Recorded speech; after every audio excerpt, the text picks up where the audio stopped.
Ордабасы ауданының экономикалық әлеуеті зор. Теміржол торабы мен магистральды дәлізді тиімді пайдаланса, жүк тасымалы мен жол қатынасы жеңілдейтін анық. Ауыл шаруашылығында қайта өңдеуді жолға қойса, Ордабасының өз өнімі де халыққа жол тартар еді.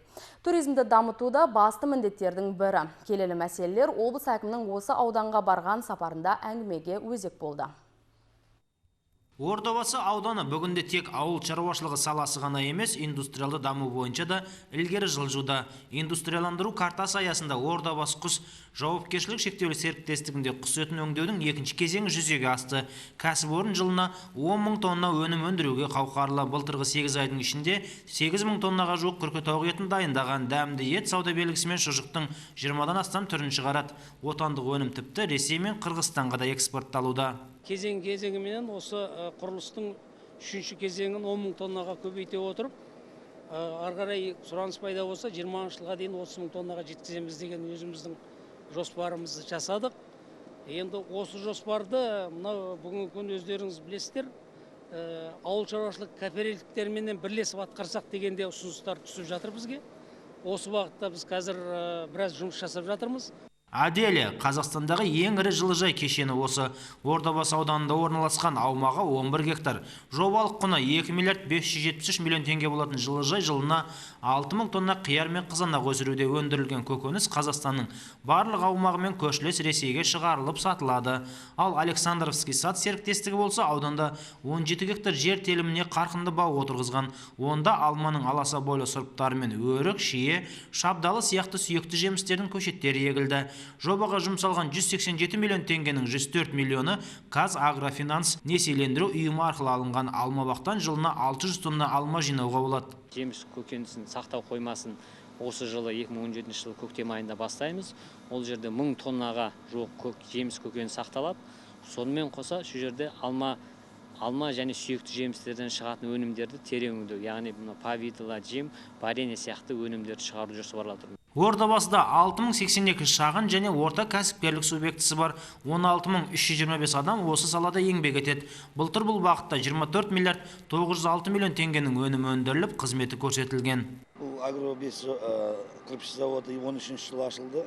Заводтың 65 адам жұмыс істейді.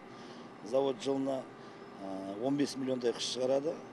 Қыштың маркасы 125-150 болады. Ол 125-150 деген өздеріңіз білесіздер, көп қабатты үйлерді салуға болады.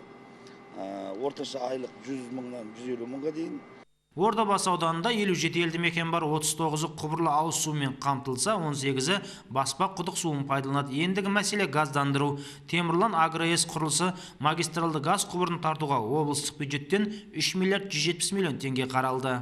Аудан халқының 6-9% ғана табиғи газбен қамтылған. Биылғы жылы 7 елді мекеннің сметалық құжаттамасы әзірленіп, осы жылдың екінші жартыжылдығында Темірлан елді мекеніне газ құбырын жүргізу құрылысы басталады. 9 елді мекеннің ішкі газ тарату жұмыстарының құрылысына инженерлік геодезиялық жұмыстарын жүргізу үшін сәулет жоспарлау тапсырмасына топографиялық түсіру мен радиологиялық қорытындысына 2006 жылдың желтоқсан айында алынды. Аудан активімен өткен жиында Ордабасының бар әлеуеті сараланып, мемлекет тарапынан бөлінген қаражатты тиімді жұмсау жүктелді. Инвесторлармен, қаржы ұйымдарымен жұмыстар жүргізу қажет. Ауыл шаруашылық өнімдерін терең өңдейтін шағын цехтар ашылсын. Ауданда игерілмей жатқан жерлерді заңға сәйкес мемлекеттік меншікке қайтарылсын. Аудан көлеміндегі барлық елді мекендерде сапалы ауыз сумен қамтамасыз ету мақсатында нақты іс-шаралар әзірленсін. Елді мекендерді табиғи газбен қамтамасыз ету бойынша кешенді жоспарлар дайындалсын. Шұбарсу ауыл округіндегі 71 саяжай алаптарын коммуналдық меншікке қабылдап, қажетті инфрақұрылыммен қамтамасыз етілсін.